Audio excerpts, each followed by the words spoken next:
Welcome to the show. I'm your host, Connor Knowles, and this is the Nerdic Gods Podcast, episode 52, boys. That's 52. Right. We did it a whole year. Whole year. So, got a new intro? Yes, got a whole new intro. We made some changes to the show overall. We had a meeting. It's a great meeting. We definitely didn't just talk about Cobra Kai for 2 hours. Cobra Kai. So we made some slight changes to the show. We're going to be doing the news first now instead of the what we've been playing first. Some other things in the overall structure. You guys will see. You guys will like it. We'll all enjoy it. But anyways, guys, yes, it is our year anniversary. Oh, I should mention as well, we are on audio podcast now too. Yeah, finally. Entirely. Took a whole year. Yes, we are finally on audio podcast. I know a lot of YouTube comments been asking for this, so we are here. We're on Spotify and Apple right now, right, guys? Google, that for sure. Google as well now. Google as well. We are trying to get to all the major ones. It'll be a little bit of a slower process, but help us. We'll get there. So yeah, we are on the major audio ones now. If you could go on there, leave us a review. I've heard those are really important, so that'd be great if you guys could do that. Remember, we are very small, so anything helps. But yeah, we'd really appreciate that. And yeah, so it is our year anniversary, guys. We've done this for a whole year. We've done 52 episodes, 53 technically, right? And some change because we did like some reacts and the Last of Us spoiler cast, which you can go catch right now. Yeah, you guys want to say anything about this? I did have one thing I want to bring up. Actually, I am remembering everything I wanted to say now. Sure. Where is it? I had Daniel's original Reddit post from when he asked us to do this show.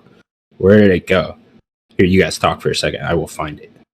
Yeah, so this must have been in the middle of January, early January, something like that, last year when I had made the post.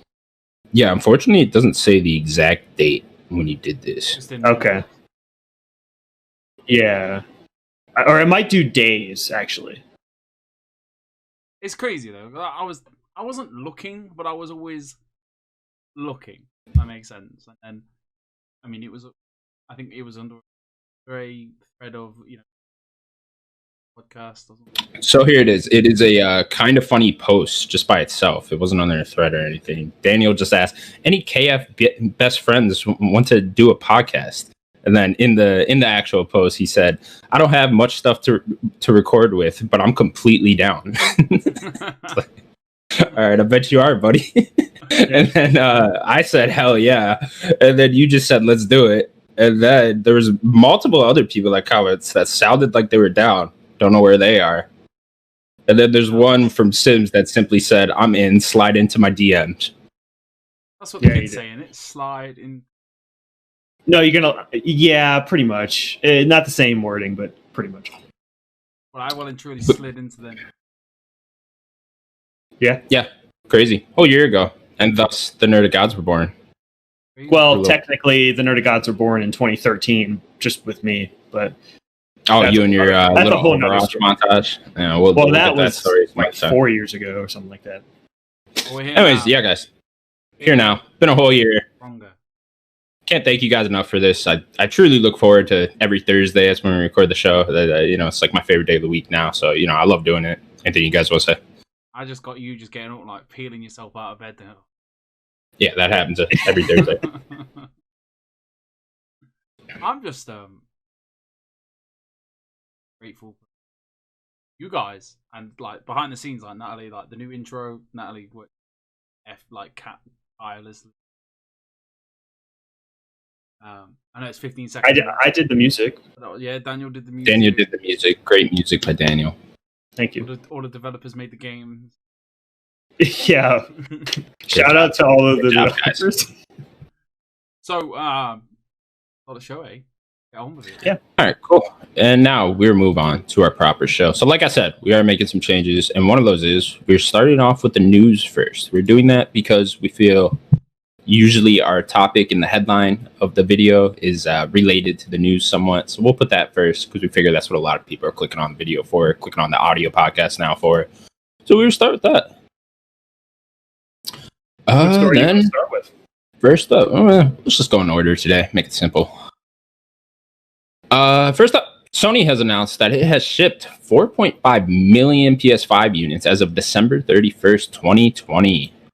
Yes, guys.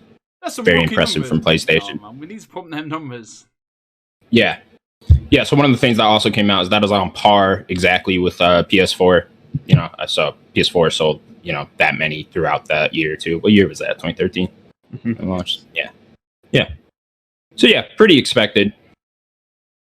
Is this a bad thing?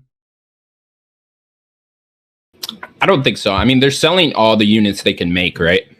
Of course, yeah. Yeah. So it's like, I mean, it might even be higher if they could make more. Definitely probably would. Same thing on the Xbox side, I'd imagine. I mean, that's the problem. Is it could have been more. And this is as of the 31st of December. So like, I know in the UK, like they dropped more in January. They went like rapido, like absolutely crazy. So what? Them numbers have got to be higher by now. Probably closer to 5 million at this point. You'd have thought, they'd want more, and I don't think they're disappointed. Well, I think maybe they are disappointed. Then they kind of think, well, got this virus like ahead of us. I think, what are they sharing the parts with Xbox to make their console? Sharing the parts with a lot of different things. Yeah, exactly. And obviously, the high demand products, and I'm sure they can't make them fast enough. Yeah, I don't necessarily think they'd be disappointed just because considering how bad last year was, right? They're probably looking at that and like, at least we got the thing out, Because there was a big time last year where I didn't even think these consoles were going to come out. Oh no, if you'd have asked me May, June, I'd have went, nah, it's not happening. I even said, like, I must have said on a podcast, it's not happening. Like, I'd expect them maybe next month, March. Like, they just gave up. Like, just can't do it. No point. We're not going to sell as many as we want to. But they did it. All credit to them. And fair enough, it wasn't the best of like pre-order scenarios, especially when it comes to PlayStation. Xbox, they released it ahead of time. But not being able to go to the shops to pre-order them, that was a pain in the ass. I mean, I think America, you couldn't go and pre-order. You could at GameStop and some other ones, I think.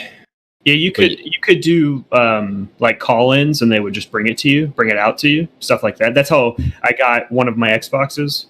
I had pre-ordered it, but it was for like in-store pickup. But it was through Best Buy, and what they do is you like park outside, and then they'll bring it out to you. But the pre-order process, you could walk in on, I can't remember the date. Over. For what? For the pre-order. It was September. Yeah, it was September. And that was all online, or? Yeah, everything was online, I'm pretty sure, at that point.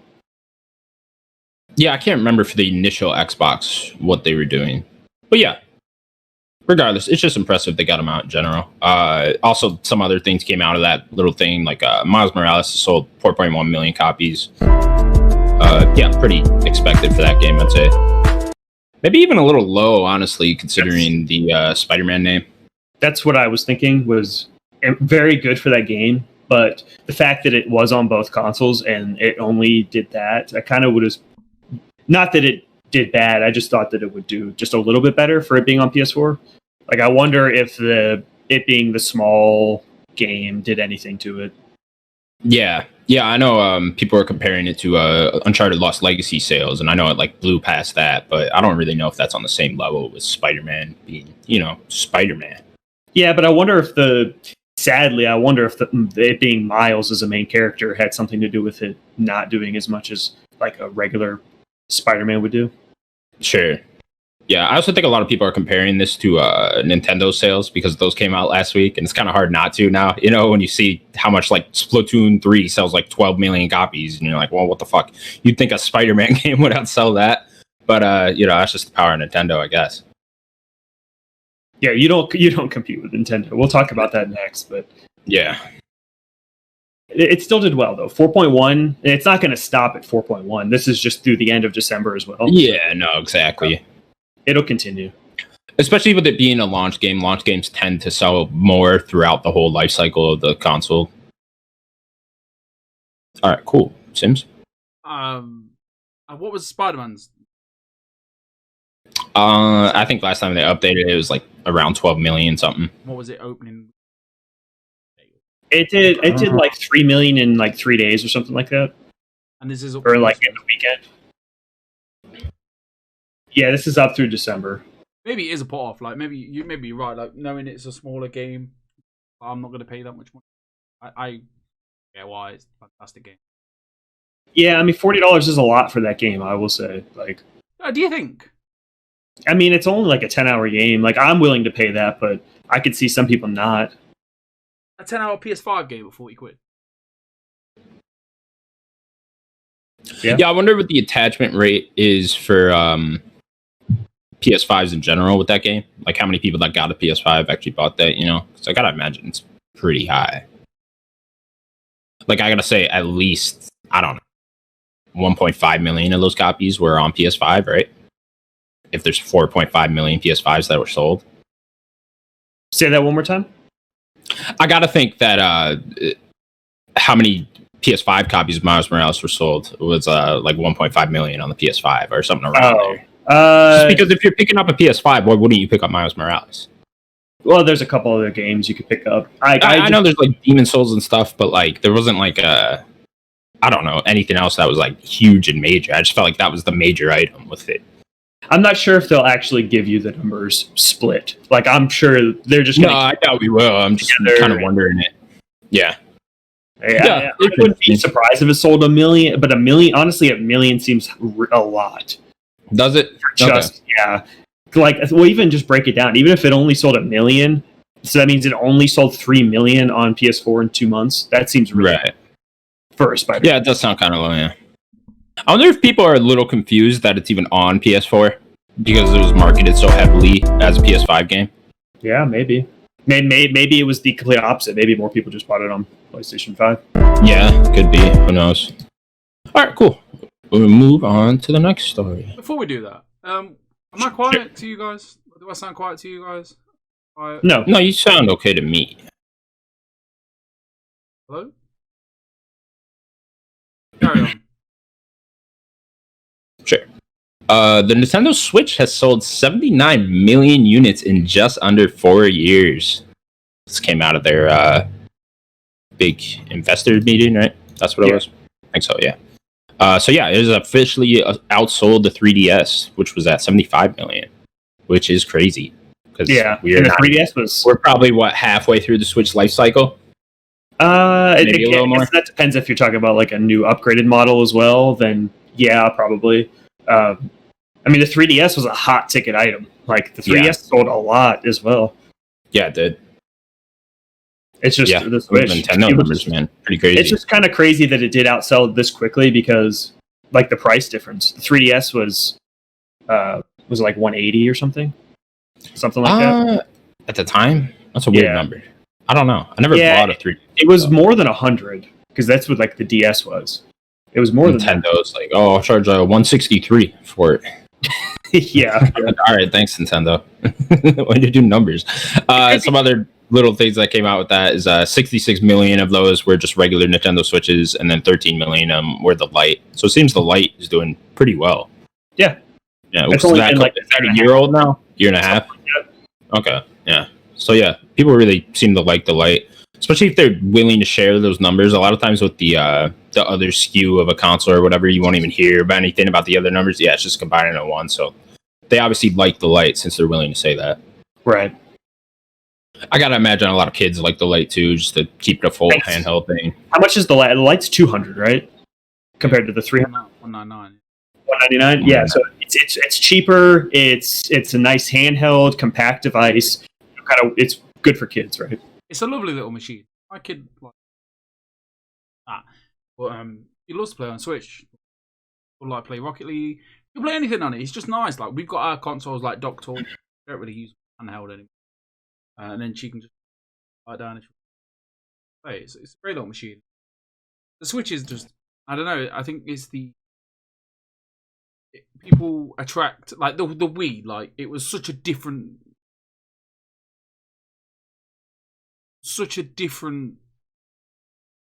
my audio. It was such a different like thing, wasn't it? Like motion controllers, and then obviously that sold skyrocketed, and then obviously with the Switch, it's handheld. it's you can take it with you. It's just that just kind of just like appeals to not even a gamer, just like someone that's interested. I was like, I'll check that out. And obviously, once they buy it, that's the number registered. If they don't like it, they just take it to the game or the CX. Yeah. And yeah, also 11 million of those Switches were sold just in last quarter, so October through December last year. So obviously the Switch was the hot ticket item last year. You know what I mean? Yeah, that's. I mean, we were just talking about PS5. That's 4.5, and that seemed like all anyone was talking about was the PS5 last There's fall. an extra month there, the October month, but that is just like so. There's also a price difference, right? Like it is 300 to 400 to 500. That is a significant price difference, but like it's just the games. Yeah, people are just picking up every Switch game too. Yeah, I mean the attachment rate is so crazy with those games, and it's just nuts that they were able to sell this many more than Xbox and PlayStation last year when they were launching new consoles. I think we already just were assuming Switch was going to do better, even with these new consoles launching. Certainly leading into it, because once coronavirus started and stuff, it seemed like everyone wanted a Switch. I mean, you guys remember me trying to get one for 6 months last year. Yeah, it was a while. Forever, yeah. So it's just insane. Nintendo's just been able to own the market, and they didn't even put out a fucking game last year. I mean, they had Animal Crossing, but other than that, it's like, what do they do? I mean, I guess Hades and stuff too, but no, they had Paper Mario was one. People you're right. I feel like no one talked about that. I think it did okay. I think it still sold better than any other paper. Sure, it probably sold 15 billion copies, but we'll just hear about that some other time. But yeah, it's just crazy because Nintendo hasn't put out a game for me specifically in a while. Yeah, me too. Yeah. Same. So the fact that they're selling this much is just speaks to that Nintendo power, man. What do we think of the chances of Nintendo having a super duper? Yeah. What are the chances? This year? In terms of games, or you talking about a console as well? Just the games, really. The slate. Do you think we'll get a the Switch Pro? No, I don't think we'll get a Switch Pro. Yeah, as time goes on, I thought we would at the beginning of this year, but now as we keep getting further and further into this year, I don't think the Pro's coming this year. Plus, there was something that came out from one of the investors that said it wasn't coming out this year, but they could just be lying. So. Yeah. Who knows? Probably not. We're getting Breath of the Wild. It has to be this year. There's no way it could be not this year. I could very easily see it being spring 2022. I don't think that they can keep pushing that game. The game's probably almost ready. Have they officially pushed it even once, though? So let's say the Pro doesn't come out this year, right?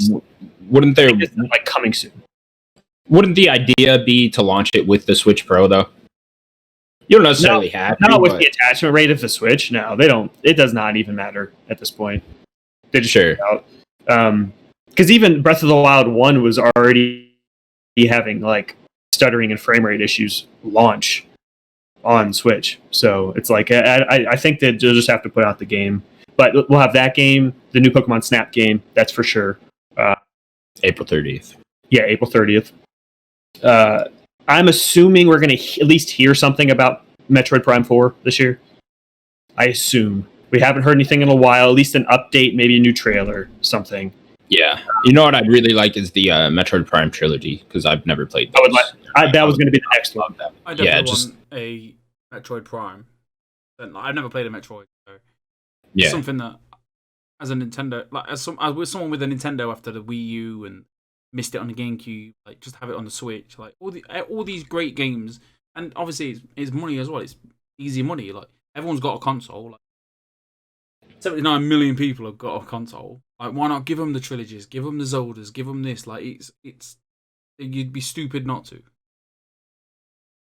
Yeah, and we're getting Mario 3D World next week, so there's that at least. But yeah, I just want more out of Nintendo. I know everyone just says, "Oh, just play the indies on the Switch," you know what I mean? But it's I already have more powerful consoles to play the indies, and they're coming out day and day there most of the time anyways.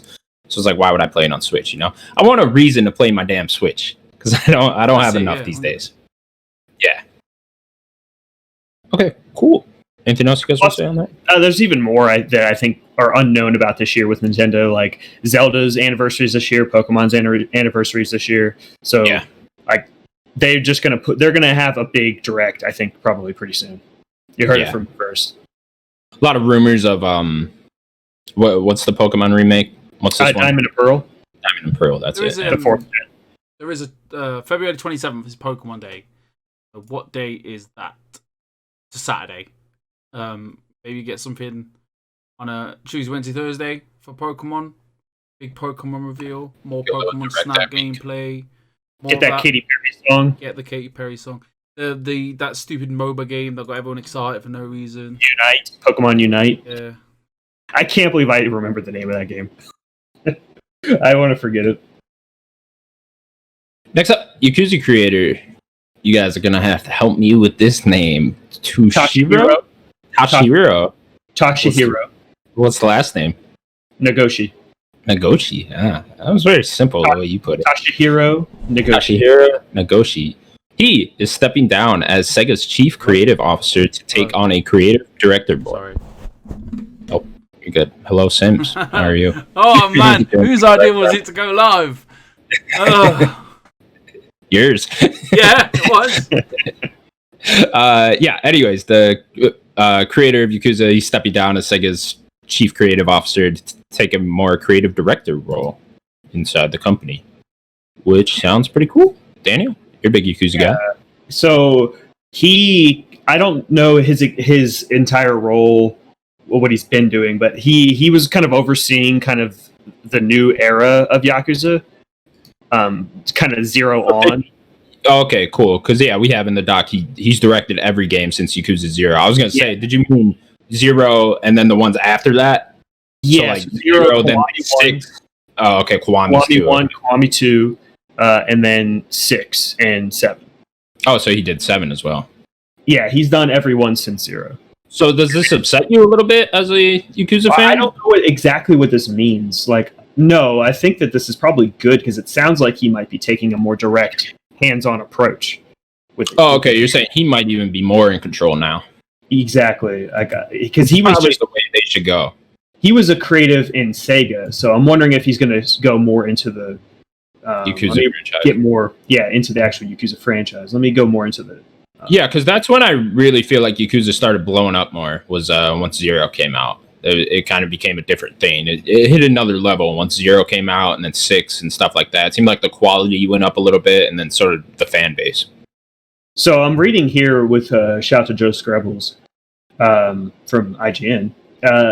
We don't really know too much what this means. There hasn't been a ton of actually said about what his new role is going to be.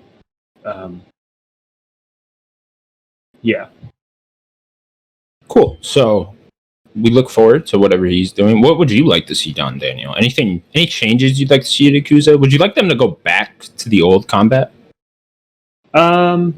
You definitely feel like 7 is a good first step, but it could be improved on. I'd like to see him try it one more time.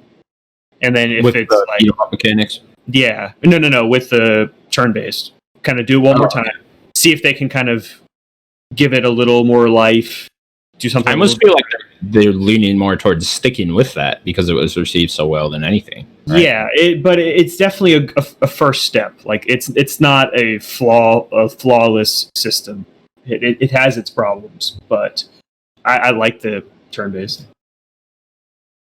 Cool. Sims, you plan on checking out Yakuza anytime soon? I can't hear you.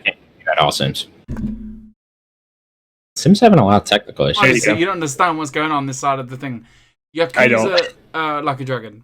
I don't want to play it, but I want Natalie to play it. I want to see it. You want to watch her play it? It's like PS5. I'm waiting for that PS5. Like, I nearly bought it for a birthday, and I was like, may as well just wait for the PS5 version. Like, we don't have the Xbox One. I was going to say you might just want to wait to get it on Xbox because every game is just going to be on Game Pass. Yeah, as well. You make a good point. To be fair, give it end of the year beyond. Maybe 7 will be on. Yeah, getting some great good feedback from everyone's playing this game. Everyone's having a good experience with it. I'd love to play Yakuza. Unfortunately, That farm's not gonna look after itself. Yeah, I know. You know what I mean? Have you made any friends in Stardew Valley yet, Sims? Yes, we're on that. We'll talk about this later. Yeah. Okay, cool. Next news story. Google is shutting down internal development of games and will focus on third-party partnerships. So Internal development of Stadia. Yes. So the development teams that Google put together to specifically design games for the Stadia are no more. They're gone. Jade Raymond is out. She's no longer producing any of these games. She doesn't even work at Google anymore, apparently. No. So yeah, guys, what do we think of this? And like over 150 developers just lost their job like that. Over a year.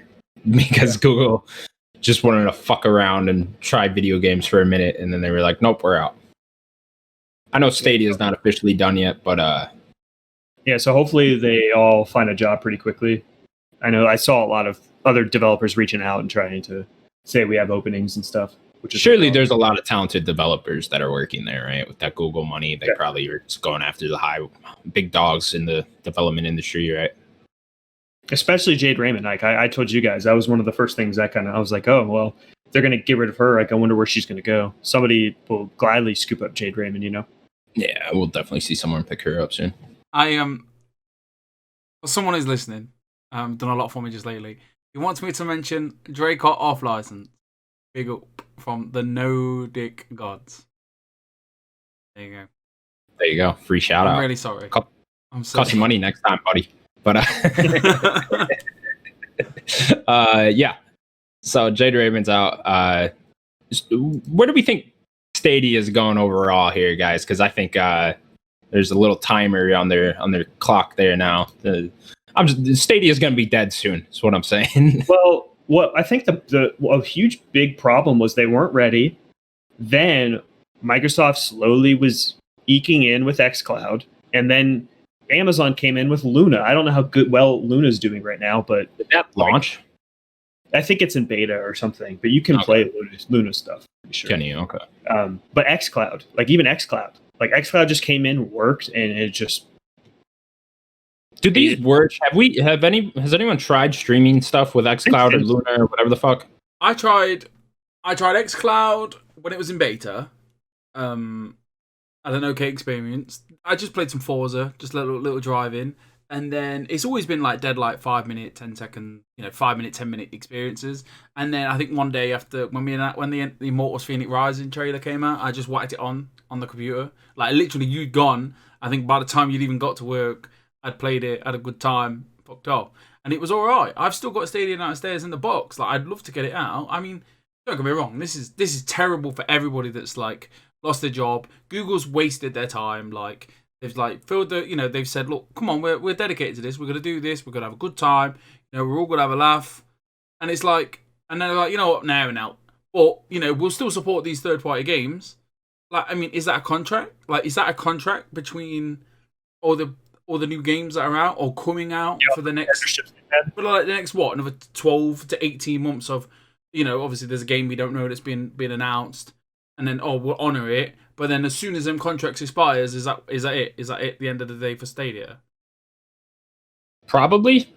I'd imagine they're just gonna try to sell this technology now or whatever. Maybe not even sell it, just partner up with other people. Yeah, because the tech's there. I'm sure they're gonna want to use it. So I just my thing with streaming is just I just don't. The only experience I have with streaming games is PS Now, and I only did that once, and I did it for 10 minutes like Sims did. Yeah, and it was fucking awful. So I've just been a disbeliever ever since. I was like, okay, well, this isn't gonna work for another 10 fucking years, so what do I care? So maybe it does. Look at what Luna's doing. Right. They're doing I don't download thing, right? Aren't they? Or they a streaming service? Or do you stream those games? Because it is more of a Netflix thing. I know you stream with Luna, but you might be able to download, right? I don't remember. We talked about that story, and I forgot about Luna. So see, I feel like the download has to just be another option with these services for now. I just don't know if it works, because even now when you hear about Stadia, you don't hear that I had a great time playing a flawless experience on Stadia. When it comes to downloading, sorry. Go ahead. So when it comes to downloading though, I think over here we're okay. where you guys live, that isn't okay. Like, you can't be downloading 15, 16 gigabyte games because you want, you fancy trying something. Like I do. So you guys, I have Yeah, why can't we? He's just talking about how the entire United States, not just it's the general we. Oh, okay. Oh yeah, sorry. Like, as the Americans, you're just a big, like, you two represent America. My bad. Right. We do. Sorry. So what I'm saying is, though, like, you pay for the subscription. It's what, $15 a month, right? And then you get xCloud, and you're like, I'll just download that instead of streaming it. You can't afford a 16 gigabyte download. Don't get me wrong, you can't even afford to stream it. But like, that download button doesn't solve everything. This streaming thing is either. Why couldn't you just download it? Again, sorry. Why couldn't I just download it? Because of the internet caps. Oh, the cap. Oh, Yeah, I feel like I don't have. That's why I say I don't even think of that. Yeah, I forgot. I think we first moved in, and we're under this plan of, like, you get like 10 gig a month, and I'd never heard of it, so I always thought internet was just an endless supply. Like, when you leave the cold water on, you don't get charged for it. You, as a man, You do.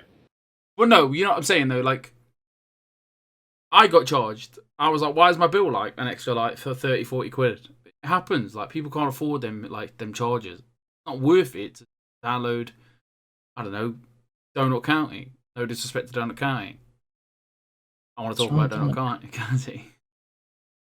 Games like I think I just have unlimited, so I don't think of that. Yeah, well, no, you have to though. Like, I mean, there's people in. Right. I don't know. I'm not very good at geography. Middle America. Middle of America. Like, they don't have that. That luxury. Like, the internet is a luxury at the end of the day. Like, as much as it's, like, essential for everything now. Like, even after your pardon? Should be a utility, and hopefully we're getting to that point. Yeah, 100%. Like, even some of these fridges nowadays, man, they need the internet just to tell you about your day.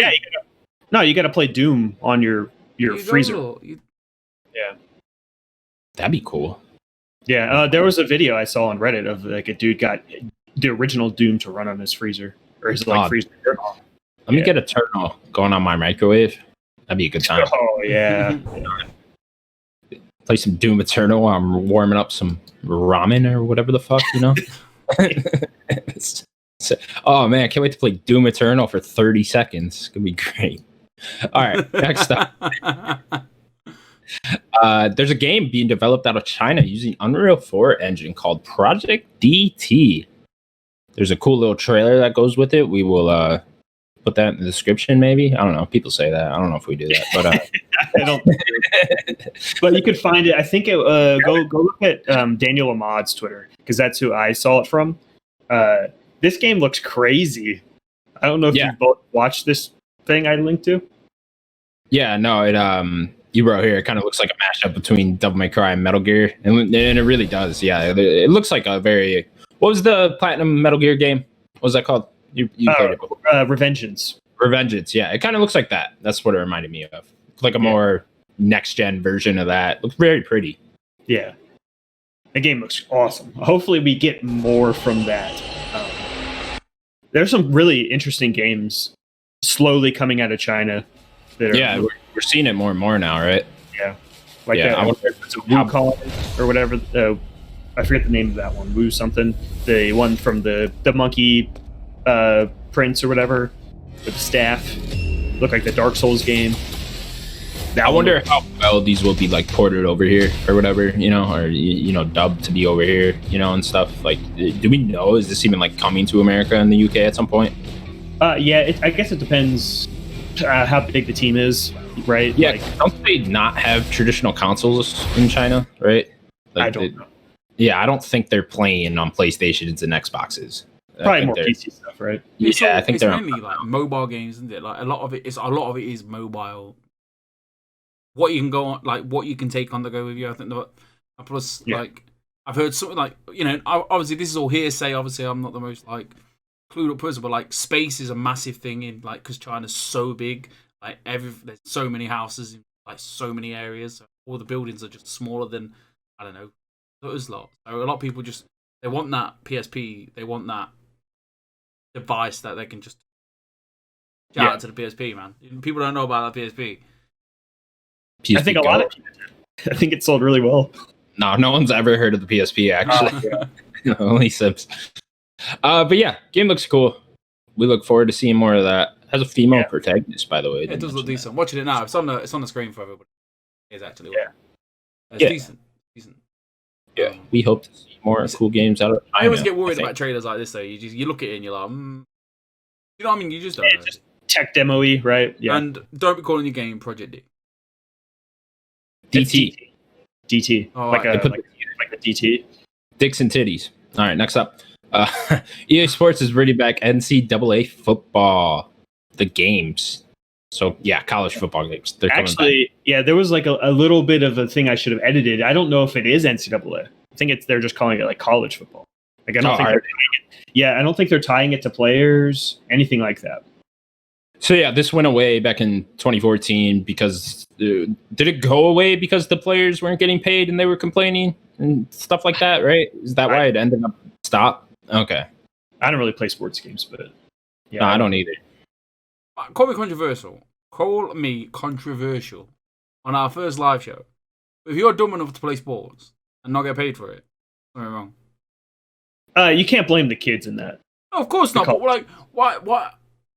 Surely, like, if they're playing that's like semi-pro, amateur. Pretty much. Like, surely, man. It's high fucking level if you're playing if you're playing for free, game, like, yeah, you're a full-time athlete for sure.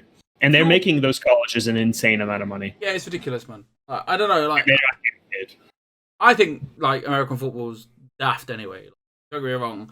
I'll be there watching that Super Bowl on Sunday just so they whip out like all the big boys. I'm there for the halftime show. Yeah, let me tell. I was there for Maroon 5. Let me tell you. Yeah,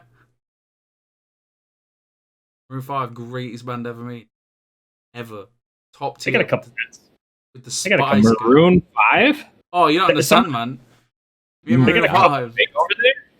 Maroon 5, really? Yeah. I wouldn't have expected that from you, man. I don't know, man. It just doesn't seem badass enough. This is the man that says that there are no good horror movies. There isn't any.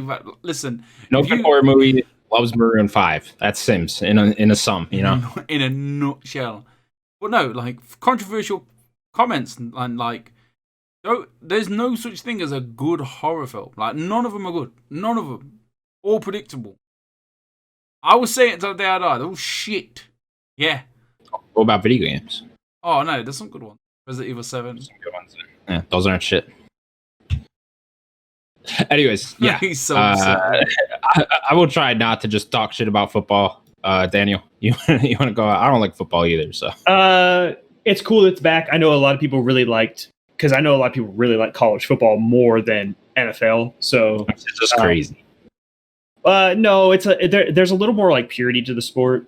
It's not just these big corporate stuff. I know that there is a big corporation behind it, but like if you're gonna watch it, wouldn't you just want to watch the highest level of it? I mean, I agree with you, but there is another level of like, oh, they get paid so much so like the NFL contracts are insane. They make way too much. Yeah, I've been to the Wisconsin Badgers stadium before, and that thing is just fucking huge. And I'm just like, man, how the fuck do they afford this? You know, and it's like because they're keeping all the money. Yeah, off the back, all the kids that they don't. Yeah, and then if you remember when Johnny Manziel got like a car or something, and then he got in trouble. He brought in so much money to Texas A&M, and that is not a huge school. But then they started getting a lot of people coming because they were like, "Oh, Johnny Football's here," and Johnny Football. That's his nickname. That's his nickname. Cool name. It's just like then he got in trouble because they bought him a car, or like he got like a car as a gift, and then he got in trouble. And it's like, well, that guy just made how much money for you right there, plus all for years. It's just, I hate how they treat the kids. Johnny Football. It's Johnny just Football. Johnny Manziel. He just doesn't play for the NFL anymore. What does he do? Oh, did he get in the NFL? Plays football. He was in the NFL for a little bit. He had a bunch of problems, and then now he's in that like fan created league. Well, the one that Kind of Funny is doing. Okay. He is in that. He's a part of that league now. Oh, that's Kind of Funny. Should pick him up. I don't know what team he's playing. So think we can get Johnny Football? No, 100%. Listen, Get me the name. I'm gonna reach out to Johnny Football. Let me tell you, right? Johnny, we're live now. I don't know if you knew this, but live with some technical difficulties. I'm still not sure if my sounds are right. Johnny will accept those technical difficulties. Anyways, next up, Embracer Group has acquired Gearbox Entertainment for $1.3 billion. With a B! Billion. They have also acquired what's the other one's name there? It is Asper. Yeah, something like that. Asper is what I would say. But yeah, anyways, they acquired Gearbox for 1.3 billion. Big news. Big deal. How are we feeling? Scared. Yeah. Embracer Group is insane. I think they're at like over 60 developers, which is unreal. Like Microsoft owns like 20 something developers. They almost triple Microsoft's amount of developers that they own. That's unbelievable. It's like, talk about this all year. Where is this? I know we've been talking about this since we started, really, of how much all these acquisitions. Like, how did they even get this from 2K in the first place? Did they just throw money at 2K? Like, so I was reading into this more because I thought 2K owned Gearbox as well. They actually didn't ever own Gearbox. They just published a bunch of their stuff. They just published Borderlands, yeah. Okay. Which actually they still own the publishing rights to Borderlands. So it's like Embracer Group. Yeah. So Embracer Group didn't even get Borderlands out of this. I don't believe because it was 2K came out and said that they're still publishing future Borderlands games. So yeah, that just means that they own the IP. 100%. Yeah, exactly. So they would let like you bought Gearbox, but you don't even get their biggest IP out of it. Yeah, like no, they're not going to let that game sells too well. They're not going to let that franchise just. My question with that is like, wouldn't Gearbox be inclined to not make Borderlands games anymore? Then, no, 2K has a lot of money. They'll just throw in money, make the game. Yeah, and I wonder if Embracer accepts that, and they're just like, hey, we'll take that money too. I don't think they care at this point. They're just going to keep pumping out games. They pump out games more than most publishers, right? And even Gearbox is a publisher too. They publish a lot of games. They don't just develop games. Yeah. So, like they're just engulfing, I guess, everything. So everything is just now going to be published by Embracer Group. Yeah. Also, what came out of that is that other developers inside of Embracer will be able to use Gearbox IP. That was a big thing, like Randy Pitchford and someone else from Embracer were doing. So I'd imagine there's something already in development with Gearbox IP. I just don't know what it'd be if not Borderlands, Yeah. Sims, did you want to say something? I would just, like, you were like, how does this happen? I have two comments to make. Like, maybe, like, witty comments. So, first of all, a man just turns up the briefcase and just slams it on the desk, like, hard. And then it flicks open, and there's just $100 bills everywhere. And then they even ask the question. The guy just goes, yeah. And then it's done. Like, that's it. Handshake agreement. All right? You know what that's from, don't we? Hey? Oh, Cobra Kai. Okay. The next one is like, when do we get like the Embracer box? Like, when's that happening? Are we getting it? Is Embracer getting that console going on? Like, why not? That'd be cool. No, because they want their games everywhere. They're not worried about making some box. They just want to buy more developers. Wait until next year's like headline. Embracer's got a box. Like this, it's like monstrosity of a console. At this point. That'd be cool. I've always wanted like a 4th tier console to come in. Why not? Just get Sega to make another one again. How about that? I don't want to be fighting on the internet for an Embracer box. All right, I'm sick. I don't need a 4th one. I've lost a lot of hair with the PlayStation. So all of it, some would say. Yeah. No problem. Yeah. So yeah, 2K will still publish the Borderlands games. Do we want to see Gearbox make anything else now? Like, they're kind of just been making Borderlands for a while, right? Well, they had Battleborn, and then that didn't. See, what happened with them is they didn't want to make more Borderlands, but then they made Battleborn. I think they published a few things there, and then it just didn't do well for them, and they were like, okay, well, we had an idea for Borderlands 3, so let's just do that, and then they did, and then it sold really well. So, quick one. Josella. Sup, Daniel? It's Joseph. Y'all do an amazing job. Don't stop. Hey, Joseph. That's my brother. Hi, Joseph. Some would say I'm the better looking out of the three. Like, saying. Who, your wife? Probably, yeah. I don't know, actually. I don't know. I'm actually quite worried. She doesn't even agree with that. Anyways, we will now move on to what we've been playing. One day I'll get my little spinning logo. We'll get it. I think Natalie burnt herself out on everything. It's totally not a ridiculous idea, Daniel. Don't worry about it. Anyways, where do we want to start? Let's start with me. I've been playing some things. Oh, too bad, Sims. All right. We'll get to you, maybe. Anyways, I've been playing The Pedestrian. We'll start with that. About, maybe like 3/4 of the way through it. Almost beat it, I think. Yeah, The Pedestrian, though, it's a 2D puzzle platformer. I don't know if you guys have seen the trailers for this. Kind of hard to explain. I was playing this last night, and I was like, how the fuck am I going to explain this game?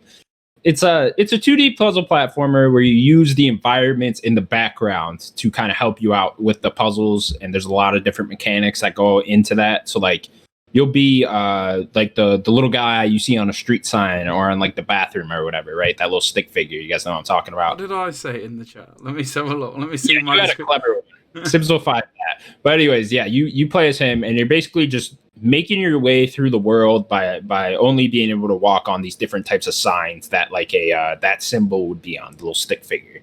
So, you're on a bunch of street signs, the bathroom sign, like I said, you're on like chalkboards sometimes, and it looks like someone like drew you out or whatever. They get really creative with the environments. And then basically you're just trying to make your way through the world. And then how you do that is there's a bunch of different puzzle pieces, and you can kind of like zoom out, and there'll be like a bunch of signs at once, and you can like overlap them with each other to get the little stick figure on different sides. That way you can move on in the environment. And it'll be really cool how they move on to the different levels. Like everything takes place in the one world. So like there's one inside a subway, and you got to try to figure out how to turn the subway on, right? So you get a battery in like one part, you hook up the battery in a different part, you go to another part, and like all of these will be different puzzles to try to get to this little piece. And then so like you'll go to another part to push the power button, then you go back to the driver's seat of the subway and then turn it on, and you like pull a little lever, and then the subway will move, and then you go on to the next level. And there's like no loading or anything. You just go to the next level with like actually riding on the subway. So there's a lot of like really different creative puzzles there, but yeah, kind of hard to explain like exactly what the puzzles are unless you play. I watched some gameplay of it, and it looked like Cardo a little bit. I haven't played Cardo. I also have not seen Cardo. So Cardo's the one where, if you remember, it was in one of the events in the summer where like you have the tiles and you move the tiles around, and then it kind of moves the map, and then you have to solve puzzles that way. So yeah, watching this trailer kind of looked like that, but with like you have to like link them is what I was seeing. Yeah, there's a lot of like linking going on, so you can travel to the other sign or like the other platform where the stick figure can go. So there's a lot of that type of stuff too. And they get really creative with like how you link things and like which things you're able to link and stuff like that. Again, hard to explain this game, but yeah, if you like 2D puzzle games or just puzzle games in general, I highly recommend it. I've had a great time with it so far. It gets really complicated towards the end, so yeah, I wouldn't say as hard as like not as hard as like The Witness, but a little bit harder than.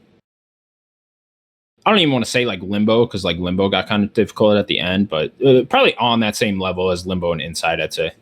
Yeah, I watched a 11-minute IGN speed run the other day. Like, just sat there and watched it, and obviously he was like speeding through it, so I didn't even taking anything in. But like, yeah, it looks quite complex. But he obviously played it 1,000 times because it's been on the PC for a while, hasn't it? Yeah, a whole year. And I found that comment. We talk a lot, by the way. We need to stop because I can't find stuff. You want to stop talking on the podcast? No, not on the podcast. On the chat, because it took me ages to find it. I said it's that game with the street sign and the universal figure health and safety man person type thing.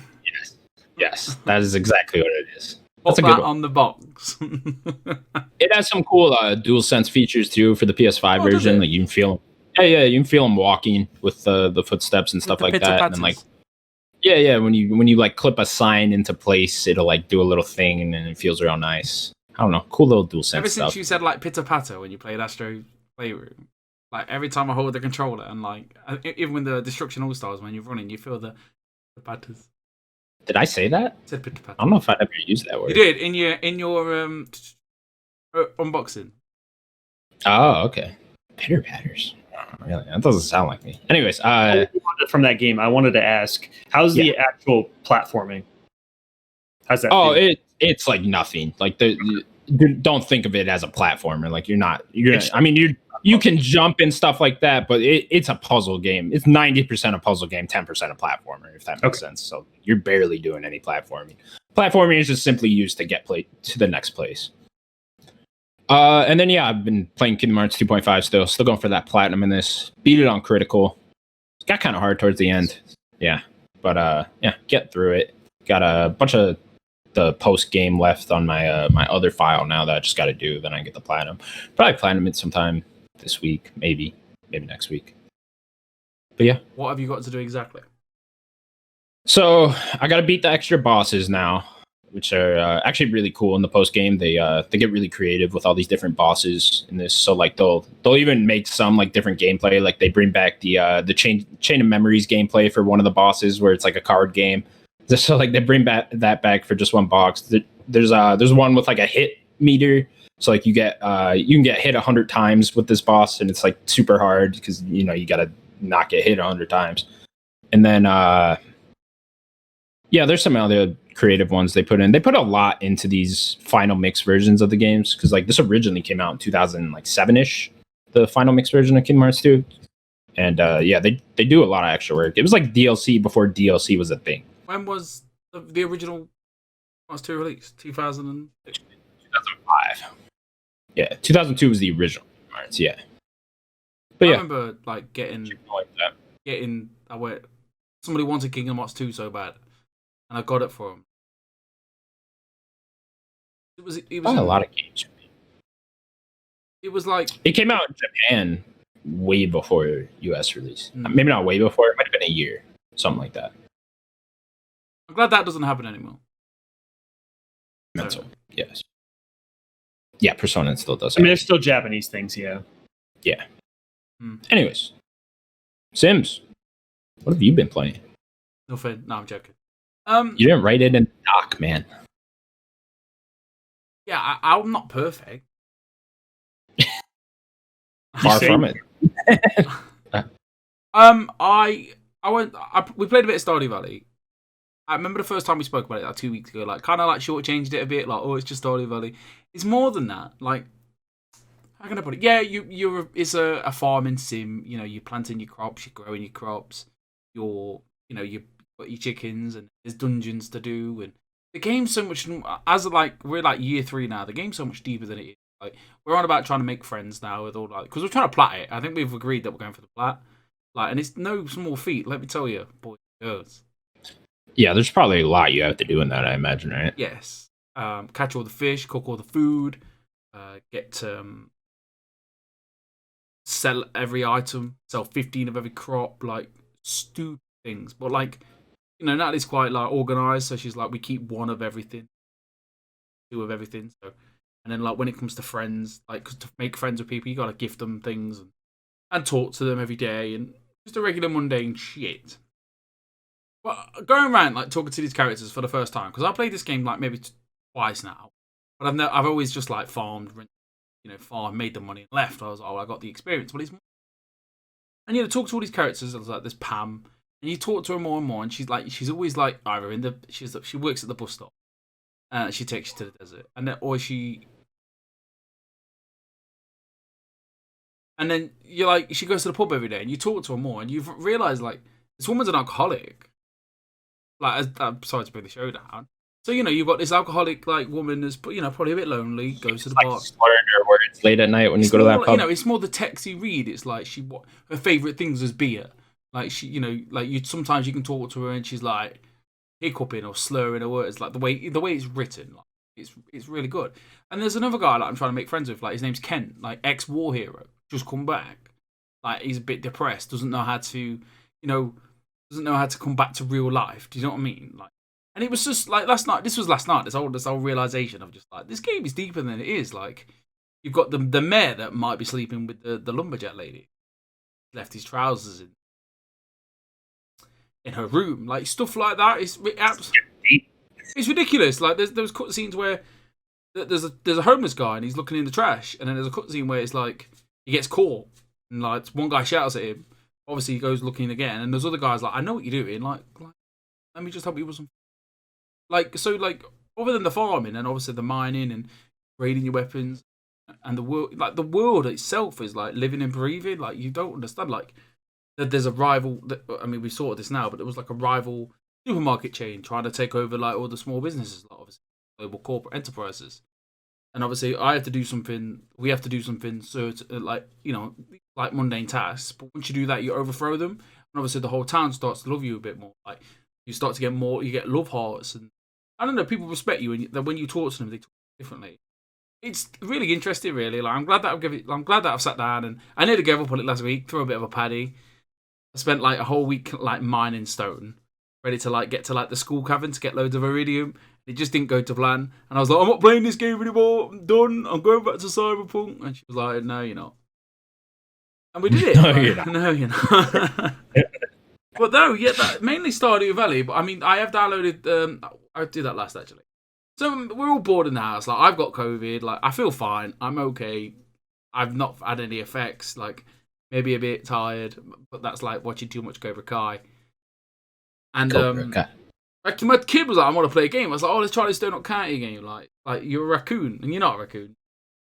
We didn't find that out. And it was just like we only played like 1 or 2 levels, but like this little circle in the ground, like Daniel spoke about it not long ago. But like for me, I'll simplify it. You're this little circle in the ground, and then you swallow things up, and the hole gradually gets bigger. I've never been so like chilled doing that. Just swallowing shit up. Like what a good time I'm having. Like skip through all the dialogue. Now, like I might sit down and play this, but my kid was playing it, so I just like skipped the dialogue and I was like, look, just swallow everything up. Obviously, she's like, it goes down the hole. She's like, and I was like, all right, you're 8, not really. But no, yeah, I was like really charmed by it, and I was like, I really want to go and play this game. Like, I will sit down and play this game soon. Has your kid continued playing it? No, she's still very short. No. Look, if it's not Roblox, then she's not. Didn't give a fuck after 10 minutes. I don't know. She did. Like, she wants. I said, "Do you want me to take it off?" And she was like, "No, great." Like something I'd like to play. Like sit down and play. How long was it for you, Daniel? Maybe 2 hours, something like that. Man, I could swallow things up in a hole. Great, honestly. Like, it's so like, what's it called? Therapeutic. I'm still a little confused by what you're doing exactly in this game. So you're just a hole. You're just a hole. And things will fall in it, and then it gets bigger, and you just have to take everything in the whole level. It's like a point, though. I mean, there's a story to it. Is it just to swallow everything? No. You see, you're playing things that happened in the past. Oh, okay. So there's a bunch of characters that are already like talking, and then they're telling you their experience of how they fell into the Donut County, which is like kind of underground, and then I'll just spoil the game. And then you get out, and then you're trying to take on the Trash King, which is another raccoon. The Trash King? Yeah. I explained this to you when I played it like a month ago. Yeah. I might have to check this game out because I still don't get it. Anyways, is that all you've been playing, Sims? Yes, but I do want to talk about Destruction. Well, I believe Daniel's been playing that. I'll chime in on that one. I'm getting warnings now from YouTube, which is upsetting me. Well, let's just do that right now. Damn. I combined your 2 names. I was like, what is your name? Daniel. Daniel Sims. Daniel. Yes. You have been playing Destruction All-Stars and some other things, but let's just start with Destruction All-Stars since both of you have played that. I have played through the tutorial as well, so. Oh, I gave up on the tutorial. Oh, did you? Okay. Yeah, I played like a little bit of it, and I just was like, just get me out of here, and then I just went into a match. Anyways, yeah, Destruction All-Stars, the free PS Plus game this month on PS5 now. What do you guys think of it? It is a fun game. I think I would have more fun if I had other people with me. We could all play. Yeah, we could all try to play together. Yeah, So there's a couple different modes. There's 2 free-for-all modes, and then there's 2 team modes, and all modes are different. So I did try all the different modes, and I tried a couple of the heroes. think like I tried like 5 years or something like that. And the game's very interesting because you're not just driving. There is a part of the game where you're hopping out, trying to find a new car. See, from the tutorial, I couldn't tell how much you were doing either one. I was just kind of like, I wonder if you're hopping out mostly or if you're in the car most of the time. You're in the car most of the time. Are you? Okay. But like if your car gets hurt, you kind of want to get a new car. Or if like you summon your main character, all the characters have like their own car. If you summon that, you have to hop out and then go get it and then continue. Which I don't really like that mechanic. I kind of wish it would just summon you in it and then you just keep going. Or transform the car you're already in or something like that. It's an interesting game. I like the mode called Gridfall, which it's a solo mode. It's a free-for-all mode. And you're in like a circular place. Instead of like the other modes kind of have like ramps and stuff, make it a little more dynamic, but the Gridfall is just like a circle map and little pieces start falling. And it's just last man standing, basically. So it's all guys last level. You know, when you walk running around in the circle and the circles are falling and you have to drive with the last man standing. Oh, okay. That sounds cool. With the cars. With the cars, though. There's not multiple levels, but it is just kind of one level.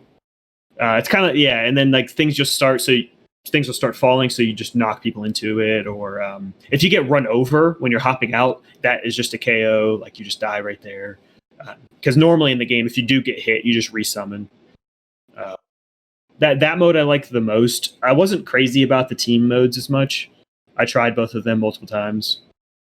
It just seemed a little more chaos, trying to like hit some people, but then like your teammates are always in the way. It just doesn't. I feel like it doesn't help the game at all with the team modes, you know. With Natalie put it on before me. Like I was dead excited for this game. I was like, it came on at like midnight my time. We went to bed at 1:00 after a hard day's farming. And I was like, on my Twitter, it was like, yeah, it's live now. I was like, what the fuck? Like, I want to play this now. So I was like, we could download it on a phone, so we could download it ready for the morning. I thought, I'll play it in the morning. Obviously, Cobra Kai got on the way, so I learned some karate. And then the day got busy. And then halfway through the day, like I come into the living room, Natalie's playing Destruction. I was like, all right, what's it like? She was like, yeah, it's really good. And I was like, she wasn't even interested at first. So she's played it more than I do. She really enjoys it. I played 1 or 2 matches. I was like, okay, it is what it is. Like, it's not a bad game. Like, it's Destruction Derby. Anybody play Destruction Derby on PS1? It's like Destruction Derby. Yeah, I played other games. So basically, yeah, it's just a smashing up car game, but with that added mechanic of your car has a life, and you need to get out that car before that car explodes, and then get another car to try and regain the points. It kind of slows you down the momentum of your momentum. You can't just keep walking around smashing. There is a cool mechanic where you hold X and you fly up into the air, and all these cars that you can, all the new cars, and there's a nice flow of cars. You're never not gonna find a car. And you can like do this hold X and you can jump up, and if you've got the right momentum in the car, you run, eject at the right time, press triangle, you can jump straight back into a car, so the fun never stops.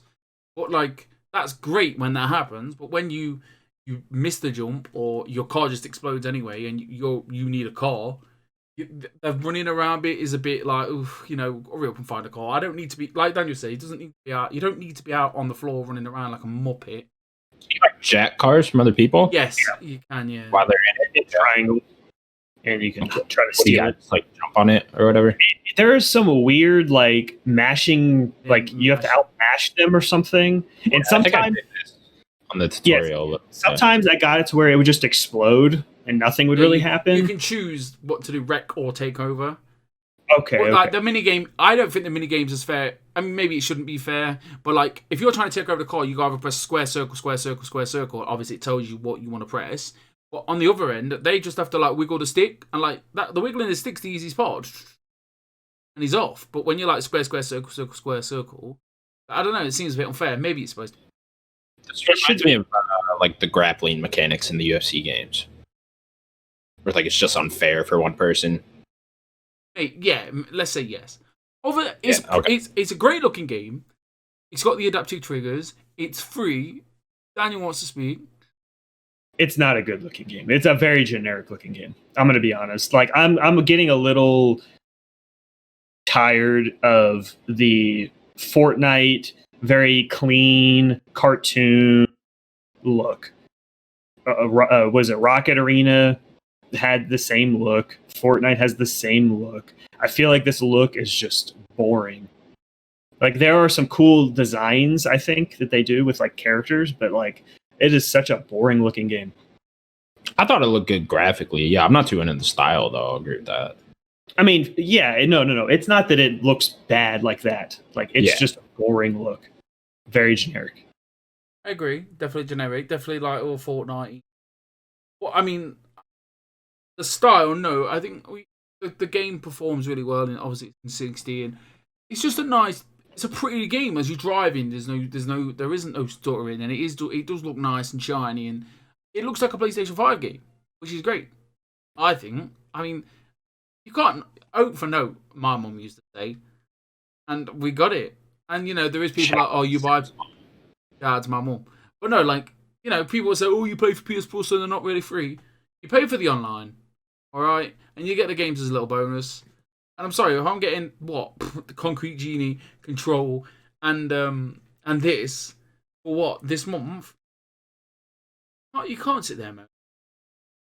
I mean, fair enough. You have critiques on it, and it's great. Hopefully it gets a community and it has a good time, and maybe a few updates. Watching reviews and people who have dived into the game more than I do. There is some horrible microtransaction, dodgy stuff going on there, and the going back to what you were saying with the modes. Like me and Natalie want to play a game together. And we just want to play Smash and Grab together, like that solo mode, but it locks you out the solo mode. You have to play the 2 multiplayer games, which is like, I think it's like, you have to collect points and then go into this tornado, blow your car up, cash in the points, which is a bit, it's fair enough, but when you just want to drive around and smash into each other, why lock that mode off to single player, like to multiplayer? It doesn't make sense. They'll learn from the mistakes. Good call, though. This game wouldn't have stood a chance in September. $70 in November. No, yeah, $70. No, it's not a $70 game, unfortunately. But it is a good experience. I think even talk about the driving. Like I think the driving, it feels okay. It's not like the best driving game I've ever played, but it feels pretty good to drive. I don't have really any complaints about it. It does feel pretty arcadey. Some of the cars feel different. Like there are bigger cars that kind of are a little harder to turn and stuff like that. When you get higher speed, it's a little harder to turn. It does feel pretty good. The lighter cars are like the bigger cars can destroy the other cars easier or whatever. Yeah, quick. Your car has like a health bar. You can see your health and stuff. And then when you call in your like hero car, which is every hero has like their own. It's your own personal car. Yeah. Yeah. All the hero cars have like the most health compared to normal cars. So like you only get it once a game, I'm pretty sure. So once you get your hero car, you need to make sure you're going to do well with it, or you kind of wasted it. And each of the characters has abilities. We didn't really talk about that too. They each have like I think it's right bumper or something like that, or left bumper. And they all have like an ability. Do. They kind of vary, but they're not much. Like the one that I like was there. When you're in your car, I think her name is Hannah. She puts this like blade on her car, and then you deal more damage when you hit people. Oh, okay. Are all the abilities inside the car? It changes when you get into like the main car. It changes. Oh, okay. Oh, so the abilities are connected to the car. There is an ability with the main car, and then you have an ability when you're not. To dumb it down, basically, so each character has their own unique car, which you don't get to start with that car. You have to charge up, press R1, and as you drive, all of a sudden your car will spawn. You can jump into that car. Nobody else can jump into the car except for you. That is your car. Get in it. Then you're in it, and then that car is your car, has its own special ability, and every car with every character has its own special ability. Okay. Right. Gotcha. Then, as a person, when you get out the car, you have another ability for that one specific character. Okay. But, like for saying that you spend so little time, and you should be spending very little time out of that car, for your character to have an ability doesn't make sense. It does make sense, but to me, it's pointless. I forgot to use it when I played it like 3 times. Oh, I forgot. Oh, yeah. The best part about it is that you do a double jump as well as the, I don't know, whatever ability. But there is some cool abilities. There's one car. There's like Law out of Tekken. He's retired. He's gone to Destruction. You can play guitar with his leg, and his car. Yeah. It's not. It's in the lore, Tekken lore. If you play the Tekken games, you see All-Star lore. No. If you play Tekken, like in the last one, like Law, not Law, King. Yeah, King retires. Okay. And then he drives off in one of these destruction. Fact. Yeah. I mean, don't fact check. Now he's in Destruction All-Stars, is what you're saying? Yeah, and then he has this cool car where he has like blades at the front of it. That's it. Can he do a fatality? Yeah, 100%. Or was that, what did you say? Game. No, that's the round fighting game. Anyways, so let's move on. Before we move on, though, is this something you guys will stick with? Like, do you guys see yourself playing this? Daniel, now? Sims? No. I think Natalie's playing it right now. Yeah. I would play it if somebody wanted to play with me. I would not go back. We should definitely just have a little, have a go on it. Like, it's just all just have a little street, little goey go in it. Like, have a good time. See if we can have a good time with it. Yeah, I'd be down for that. We haven't done that with the 3 of us yet. All of us getting into one multiplayer game. Well, we tried Call of Duty. Yeah, I'd like to do that at some point. Maybe Back for Blood. We could all do that with. I'm really looking forward to that. I was having a little moment to myself earlier before I start the stream. I was looking at all the episodes, clicking. One was one with the still image, and when Daniel Connor in his dungeon when you didn't have a camera for a bit, and him on a mobile phone, thinking about it now, maybe I should have said it earlier, but I'm so proud of all of this. We've literally all made I wouldn't say sacrifices, but we've all put this whole relationship. For anybody who is actually watching this, this has took a lot of hard work, a lot of trust, and a lot of dedication. I was like crying. I really appreciate this. Like you said, Thursday mornings, afternoons, evenings for me. We all have to work that bit harder. I think you've had to swindle every Thursday off, Daniel. You have to get up that little bit earlier, Connor. Sorry. I have to come back from work, fucking pet the kids and kiss the missus and shoot straight up upstairs. Yeah, a lot of elbows this week. We've learnt the elbow because obviously I can't touch the kids around. So I'm like, elbow, give me an elbow, because it's the universal COVID safe, isn't it? You can't get elbow. Everyone knows that. So yeah, again, I forgot this come out the blue, but looking back, everything that you getting a computer, you robbing a computer, we've not asked any questions and we never will. Your microphones, they're not. The microphones are not cheap. And then you guys, the webcams aren't cheap. Daniel actually bought a PS5 just so he could talk about it for this podcast. He hates it. Some say he spits on it every day. And then to the people that 160, 150 views on the last video, 300 views on the game of the year. If you are clicking it and you see our faces, maybe not for me, but again, thank you for clicking it. Thank you for even considering it. Thank you for thank you Connor for the thumbnails every week. Thank you Daniel for the doc and for pushing me and reminding me let's just try and get that 1080. And I appreciate all of it. Thank you. You're very welcome, Sims. This was the what we've been playing section. Play all my emotions, man. Yeah. I think you guys too. Shit. You've been playing anything else, Daniel? Yes. The Medium.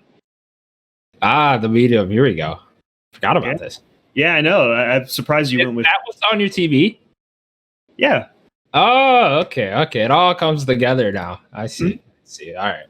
That's Sadness. It's Sadness. Is that her name, the main character? Sadness? This is not the main character, no. Okay. Just someone named Sadness?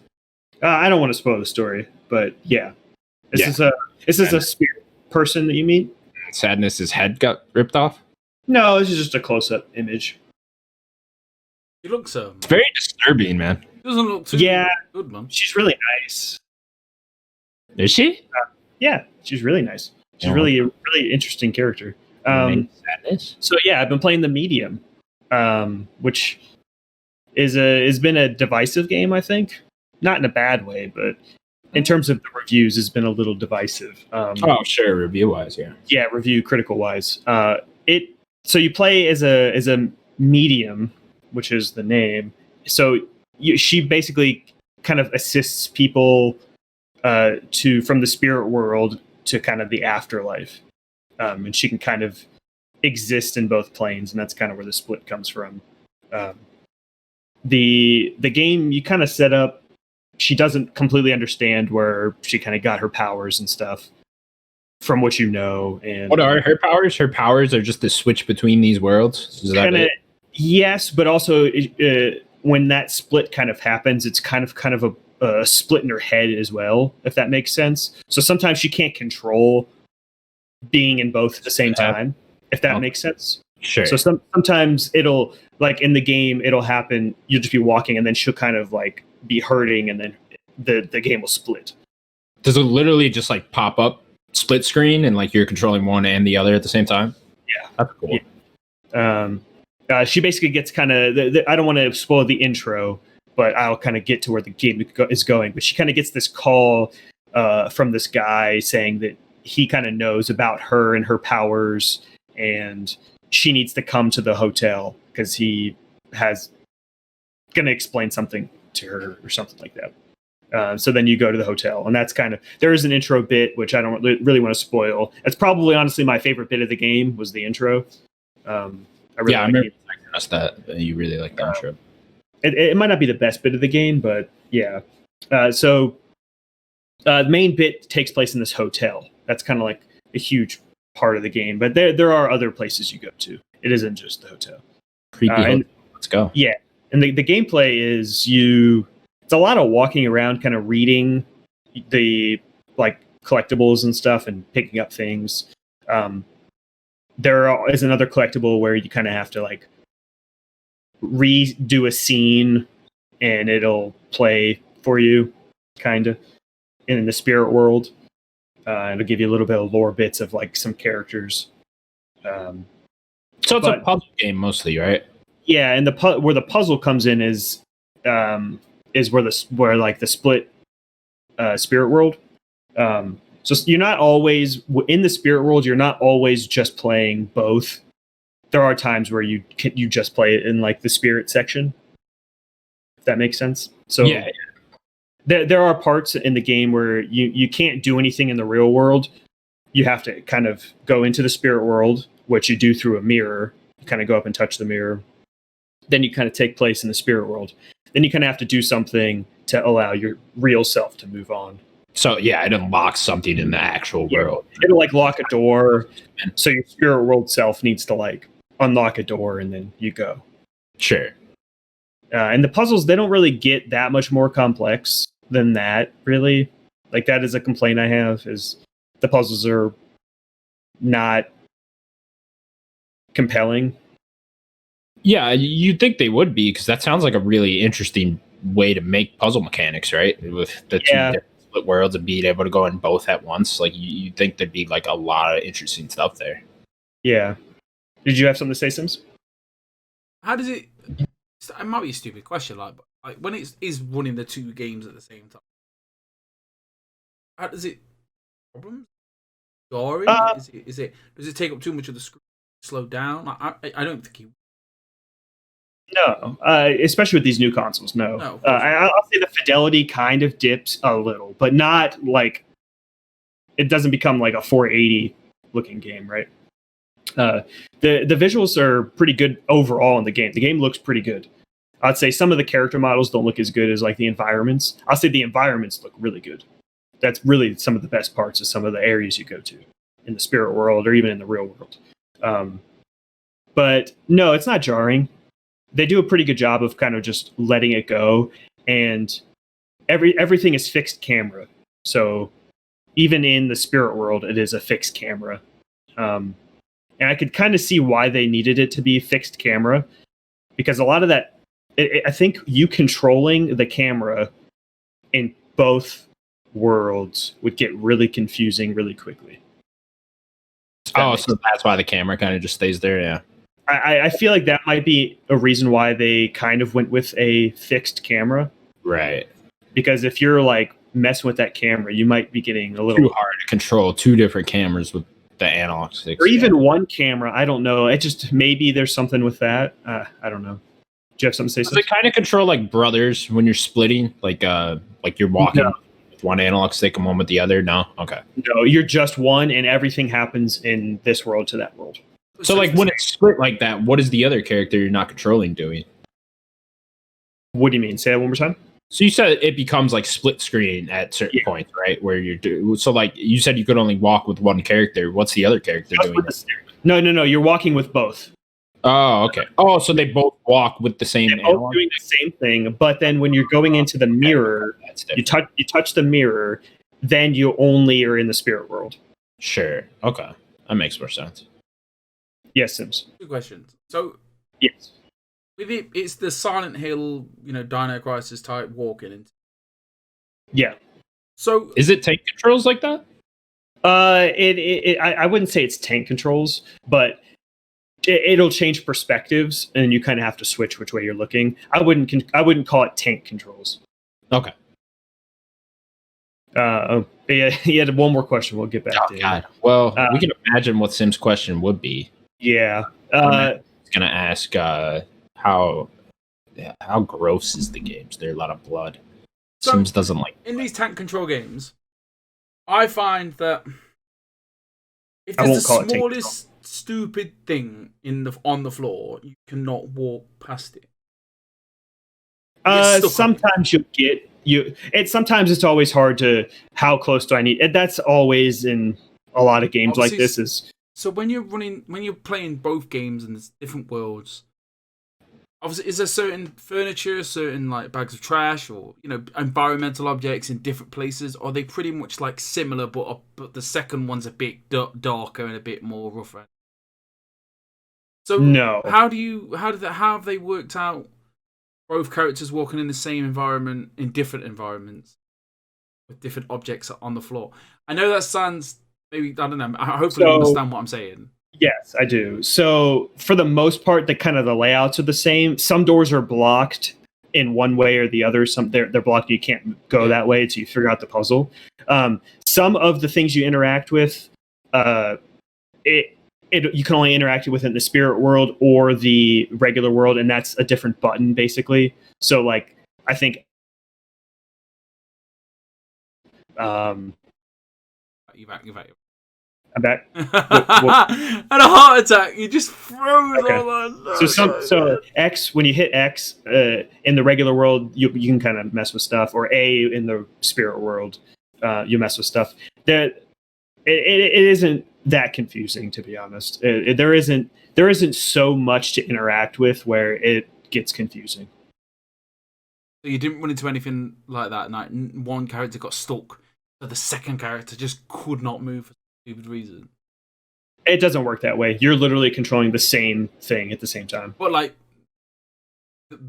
let's say the floor is pretty much the same. There's no like random bag of trash because this place is like damaged or derelict or anything. Okay. No. Like for instance, there's a section where there's like a table in the middle. There was something else in the spirit world. Okay.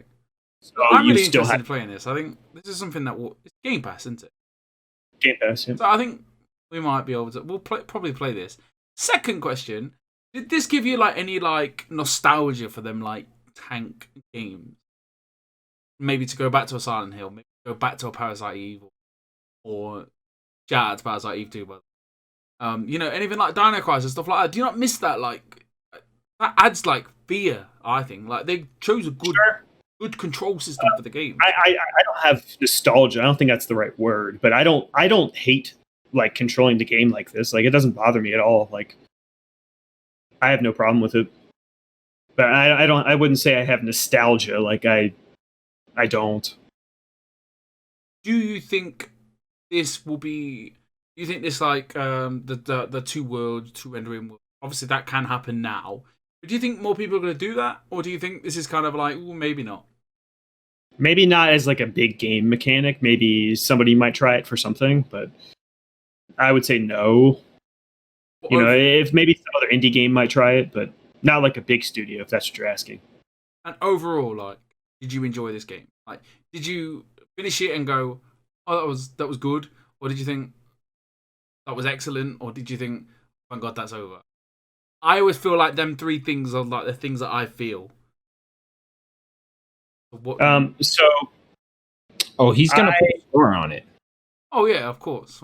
So I enjoyed the experience. I think that at times it's a little boring. The story didn't surprise me. I kind of figured out what was going on before they revealed it themselves. Especially if you read a lot of the pieces you find, papers you find, and stuff. But I enjoyed the characters. Like, I think that there are some good characters. The ending is kind of leaving you on like a cliffhanger, which I didn't really like as a cliffhanger ending. I kind of wish that they just did an ending and then kind of, because they do tease a sequel. I don't know if they're going to do one or not, but I'd rather them just do an ending than tease it. They kind of leave it at a cliffhanger and then also a teaser. That's weird. Yeah. Was it scary? No. Did you get scared? No, not at all. No. There is one jump scare in the whole game. Which I don't like jump scares. And I don't think that they even need to be. I'd say it's really eerie. It has really good like environmental vibes. Kind of, if you like that, that's mostly where the spookiness comes from. Things in the background, stuff like that. Okay. You want to put a score on it? Sure. I'd say like a 7.5. I really liked the game, but I think it kind of gets in the way of itself sometimes. Okay. And then lastly, it says here you've been playing Yakuza 3. Yes, Yakuza 3. This is a weird pass, right? Yeah. So 3, 4, and 5 are on Game Pass now, and 6, I think, is in March. So can you now play 0 through almost 6 on Game Pass? 0 through 5, and then you said 6 March. March, yeah. Cool. So you can play 0 through 6 on Game Pass in March. In March, awesome. Yeah. That's 7 games of just high hell series, right? Yeah. Where shall I start? You said Yakuza 0, didn't you? Yeah. Well, I think I downloaded it. Yeah, no. To start with 0. And how old is this game? 0 came out in 2015. Yeah. Okay. Trust me, that game still looks great. You'll have no problems with it. I just want to see what the fuss is all about. You'll just play it. So 3 is a very weird game. This is now technically the oldest feeling of the games, because the 3, 4, and 5 is been remastered, but not like up to date. Like 1 and 2 got a complete remake. Right. These just got updated. So this is like, it feels like a 10-year-old game. You're still playing the original version of this game. Pretty much, yeah. I mean, it was a 360 or PS3 game, so it doesn't feel bad, but like it has aged. Yeah, I think this was early PS3, right? Yeah, like 20. I think it's 2010. So I guess mid PS3. Yeah, that's not too. It is a very weird game. I don't think it's that long. I feel like I'm towards the end already. Is this the one where there's like a lot of protagonists you play at? No. Okay. I think that's 4 and 5. 4 and 5. So this one, basically, the Kiryu kind of retires and goes to Okinawa and has an orphanage that he's running. Yeah, he doesn't stick to his retirement very well, does he? Well, it's like another 6 games. It's very 3 more. It's very Godfather, like they're pulling him back in. Like he retires and they gotta pull me back in. Yes. So he has like an orphanage where he's taking care of Haruka, which has been the girl that's been with him for the games. She's in the first game. So he's taking care of her and a bunch of other orphans. And he gets kind of pulled back into Kamurocho and the whole. There's this inner fighting in Tojo, the main clan. It's pulled back into that crime life, I know it well. Yeah. The gameplay is just, it definitely feels old. Like I've noticed that some a little bit of changes, like picking up things and hitting people with it does a little less damage than it does in kind of the newer games. There's like a heat button you hit and you do like a heat move. That just doesn't feel as satisfying, doesn't do as much damage, you know. It's still fun to play, just beat people up, but it's not as good of a gameplay wise as some of the newer stuff. So I'm just kind of going through the story, just kind of getting through it, you know. Do you think the order you're playing these in is kind of holding it back a little bit for you? Because you go 0, 1, 2, 7, right? Yeah. I would say wait for 7, like the newest ones besides 6. Yeah. I mean, no, those are all within the same, like 0. Those are all last gen now. So PS4, Xbox One gen, right? Yeah, they made all those back to back, and then 6. They made those 4 games back to back, and then 7 was 2019, I think, in Japan or something. Yeah, because that must be a little bit jarring now, because you're a little bit the worst version of a Yakuza game right now, right? I mean, I'm playing it for the most part, like story wise, and that's kind of how I wanted to do it. I just hopped into 7 because I really wanted to play 7. Yeah, but yeah, like I do like the game. Like the characters are still great. The story's still good and goofy and serious at times. Do you have something to say, Sims? When you say short, though, it feels like I'm already getting to the climax of the game. How many? In terms of like chapter wise, like I'm in chapter 7, and I think I'm like 5 or 6 hours in. Which I'm not really. Say that again. What was this released on originally? PS3. Okay. I'm thinking PS2 games. No, the first 2 were, I think, or at least the first one was. Yeah, it definitely feels old, but I'm enjoying it. Definitely. Gonna keep playing. Cool. Look forward to that. I'm sure you'll play 4 and 5 after. So. Yeah, or I'm gonna play new releases as they come to, but I'm gonna keep going with this out a little bit because now they announced Judgment coming. Oh yeah, yeah. So I got that to play too. Yeah, that'll be cool. All right, we look forward to that. Next up, we will have our last bet of ever. It's the coronation, isn't it? Yeah, there turned out to be no winner in these this whole bet thing, so we were just like, fuck it, we're just gonna drop it off the show. You know what I mean, Daniel? Yeah. Anyways, last week's bet was, where is it? How many games has Vicarious Visions made? I guessed 21. Daniel guessed 22, and Sims cheat fuck guessed 20. A new one. I'm here. So they made a lot of games. It's a lot. I think I counted 102 or 103.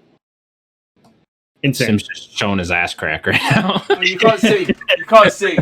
Can't see. I've switched camera. Sorry for the list. Oh, okay. They can't see. Thank God I got that beautiful sight. So that means that I won because I had the most. And what that means, Connor, is that I'm the champ because I won the last bet. Yeah, it was for all the marbles. Yeah. So congrats to Daniel. Did I forget to say that last week? No, we said that last week. Now listen, I am the champ. I'm wearing the belt.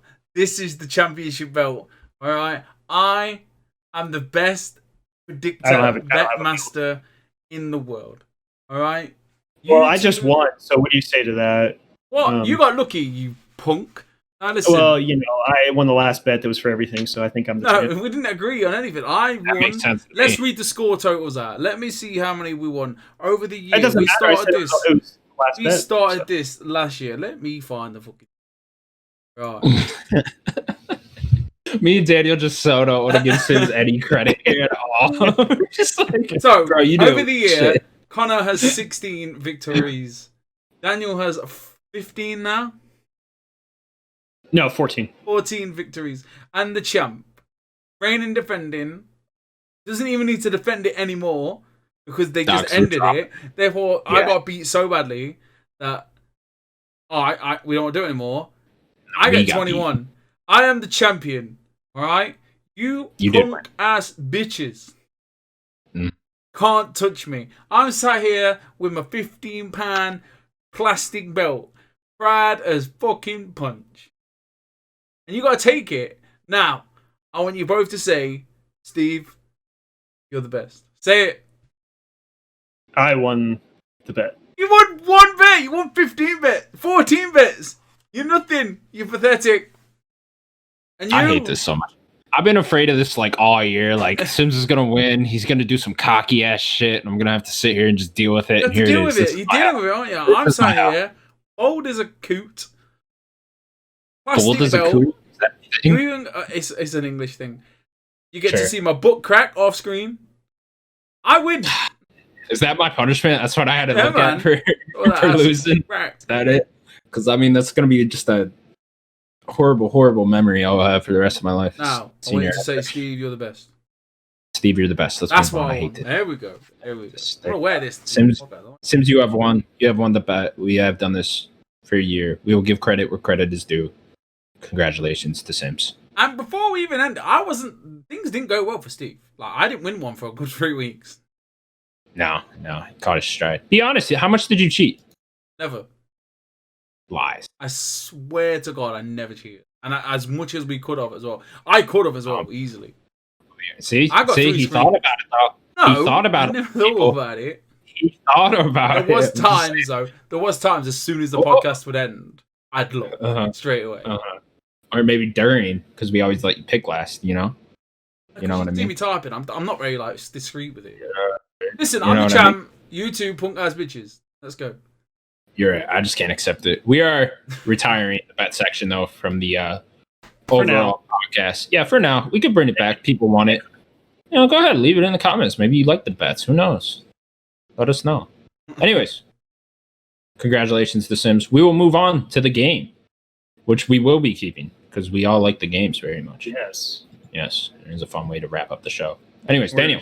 We're going to start it with 20 questions again. 20 We're going to start this year with 20 questions. 20 questions it is. Yes. Okay. I have the game, and I'm ready whenever you guys are. Did this game come out before the year 2000? Before? No. Thank God. Oh, I thought you were giving us a thumbs up. I was like, yeah. What is this game? A Xbox exclusive? Ooh, that's a good question. No, it's not. No. Because Xbox suck. No, I'm joking. I'm the champ. Sorry, it's the champ speaking. The champ speaking. Champ talk. I feel like I'd rather have Daryl than the champ's here. What should we So wait, it is not an Xbox exclusive? No. But it must have been on an Xbox Sims because he got very excited about that. Like he almost didn't know. So maybe this is excited. I just said it was a good question. I didn't know. He was excited. You got very excited, man. Seen you excited before. That was it. Did this game come out before 2010? Before 2010, no. Interesting. So we're looking at a post 2010 game. Did this game come out on Xbox One? Ooh. Yes. Is he doing like a re-release thing there, though? Ask him a question. Take it in turn. Was this game originally released on the 360, PS3, Wii generation? Yes. Okay, cool. Is this game on the Games Pass? I don't think so. I'm gonna say no. I don't think so. Not on EA. Good call. Also wouldn't be like an Xbox. Oh yeah, we already know it's not an Xbox exclusive. Okay. So there's only 3 years there. There's 2010 through 2013, right? So what could it be? I'm just gonna guess a game. No. Okay, so it was on that gen. Been released on the Xbox. Sorry, my question. What was the question for the Xbox One? Is it on Xbox One? That was it. Yes. Yeah. So it could be one of them like backwards compatible type things. Are you counting that, Daniel? I would only count that if it was like released as an Xbox One version. I wouldn't count playing the 360. He said, "Can you play it on Xbox One?" That's a different question. On Xbox. That's a different question. I feel like he phrased the question well. Call the judges here, man. He said play. Let's see it. You say play when you fucked up with that question, then Sims. Okay, so was this game reviewed highly? Well, Yeah, reviewed well enough. What is well in Daniel's standards, though? Talking like 8.5 and up. That's a question. Is this game a first-person shooter? Ooh, that's a great question. Yes, it is. It's fucking champ talking. That's what it is. The champ talking. First-person shooter. Xbox 360, PS3 Gen. Can be played on Xbox One. FPS. Are there sequels to this game? No. One and done game. Just put up 2 fingers. I switched it. Oh, you put down your thumb. I see. I'll be trying to cheat me. I'm not cheating. I'm not a cheater. I'm not a cheater like Sims. I've cheated. I'm wearing this belt because I'm the champ. I don't know, man. You look away every time you say that, which makes me think you're lying. Kenny Omega. AEW champ.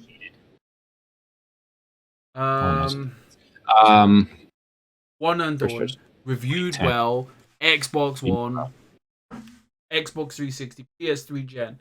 One and done. FPS. Oh man, this is gonna be one of those weird ones. What's that game where you could like rewind time? Was this game developed by Fuck developed it? This isn't a question. I'm talking to Daniel, not Daniel Connor. So who was the developers of Bulletstorm? Oh, that'd be a good one. That was People Can Fly. Was this game developed by People Can Fly? Is that a question you're asking, or are you asking each other? I don't know. You're asking if People Can Fly developed the game. Yes. Boom! Who's it, man? That's it. Yeah. Champ! Good call, I'm the champ! Good call. Oh. I mean, you wouldn't have got that without my knowledge. They've developed other games, but... Yeah, but he's I mean, he's full of shit. He's full of... in this game. Say that again? Do you use a whip in this game? Yes. He was trying to think of a way to like say no to that. He was like, "Well, technically, it's a chain." He's trying so hard. He was trying so hard. I could tell. There was a look. It was at this moment Daniel knew he fucked up. No, I didn't. We already know. Is this game Bulletstorm? It is. You got it. 12. Bulletstorm. It was developed by People Can Fly. Published. Oh, and Epic helped a little. Published by EA. So this is an EA game, but it's not on Game Pass. So you were wrong with saying about the EA and not being on Game Pass, because this game is not. It was. It has been, though, hasn't it? I thought Epic published this. Huh? No. I'm looking at it. It is a EA published game. Maybe this is the original, and maybe it was published for the remastered differently. No, I'm it's not not sure. On the Games Pass. Are you sure it's not on the Games Pass? It's not on Games Pass. It came out in 2011. I love that game. The re-release. There's never been a sequel to this. No, the re-release. The re-release was published by Gearbox, actually. So I'm seeing it here on August 30th, 2019. So the original publisher was EA, and then Gearbox published the remake or remaster. There you go. All right, well, play that game. Bulletstorm, underrated game. Yeah, that's why I picked it. There was a sequel to that. I wonder if the re-release just didn't do well. I mean, they're moved on to Outriders. That's their next game. Outriders, yeah, that is coming out soon. So we look forward to that. It's weird they haven't put out a game since. They also made the shitty Gears of War spinoff. Judgment. I would say a really good spinoff. Who? It's not a bad game. It's not. I didn't like it. It's not a bad game. All right. Anyways, that was the Nerd Gods podcast, episode 52. Thank you so much for watching. Please subscribe to our YouTube channel. Please subscribe to us on the audio platforms now. We got it on Spotify and Apple right now. We're putting it on others and Google, right? Yeah, if you type it into Amazon Music, Amazon Music comes up on there. Yeah. We're coming everywhere, folks. So, if you got a specific one you want us to be on, just put it in the comments. We'll try to get on there. Yeah, subscribe to us everywhere, please. Also, we're doing this show live now, right? Are we gonna keep doing this? Maybe. Okay. Well, if we do continue to do that, we do that around was it like 12 p.m. Eastern time? 1 p.m. Eastern time on Thursdays. So if you want to watch us live, come do that. 6 p.m. Weird UK backwards time. All right. You got the fucking backwards time. We different time zones. You can't have one time zone in one country. What's wrong with you? We don't. We have like 4 time zones. I know. You try watching That's how wrestling. big our country is. That's how big our country is. I can't say what I want to say. USA. Anyways, thank you for watching. You can't say anything. See you in the new year for Nerdic Gods. Bye.